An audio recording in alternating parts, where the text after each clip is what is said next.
అఘనాశిని Vedavathi river interlinking project మీద UNESCO తన యొక్క కన్సర్న్స్ ని వ్యక్తం చేయడం జరిగింది.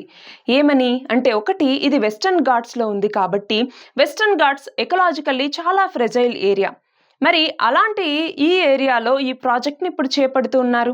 అసలు ఏంటి ఈ ప్రాజెక్ట్ అంటే, అఘనాశిని వేదవతి రివర్ ఇంటర్లింకింగ్ ప్రాజెక్ట్ అంటే రెండు రివర్స్ ని ఇక్కడ ఇంటర్లింక్ చేయటం. సో ఇక్కడ అఘనాశిని రివర్ నుంచి వేదవతి రివర్ కి 35 టీఎంసీల వాటర్ ని పంపుతారనమాట. సో దానివల్ల ఇక్కడ ఏమవుతోంది, ఇటు అఘనాశిని రివర్లో వాటర్ ఫ్లో అన్నటువంటి తగ్గుతుంది, ఎకలాజికల్ ఇంబ్యాలెన్స్ అన్నటువంటిది ఏర్పడుతుంది అన్నట్టుగా ఇటు ప్రజలు ఇటు ఎన్విరాన్మెంటలిస్టులు కూడా చాలా వ్యతిరేకతని వ్యక్తం చేస్తూ ఉన్నారు.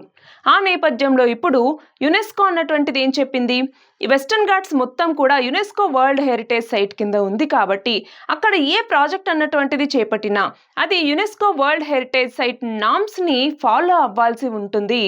దట్టు ఈ యొక్క వెస్టర్న్ ఘాట్స్ అన్నటువంటిది మనం చూస్తే వరల్డ్ వైడ్గా ఉన్నటువంటి ఈ బయోడైవర్సిటీ హాట్స్పాట్స్లో ఒకటి. అది మాత్రమే కాదు, ఎకలాజికల్లీ చాలా సెన్సిటివ్ ఏరియా. సో అలాంటి ఏరియాలో ఈ ప్రాజెక్ట్ అన్నటువంటిది ఇప్పుడు చేపడుతున్నారు ఇక్కడ కర్ణాటకలో. సో ఇది ఎకలాజికల్గా చాలా ఇంపాక్ట్స్ అన్నటువంటివి క్రియేట్ చేస్తుంది కాబట్టి ఈ ప్రాజెక్ట్ అన్నటువంటిది మా వరల్డ్ హెరిటేజ్ సైట్ నామ్స్ ప్రకారం జరగాలి అన్నట్టుగా యునెస్కో చెప్తోంది.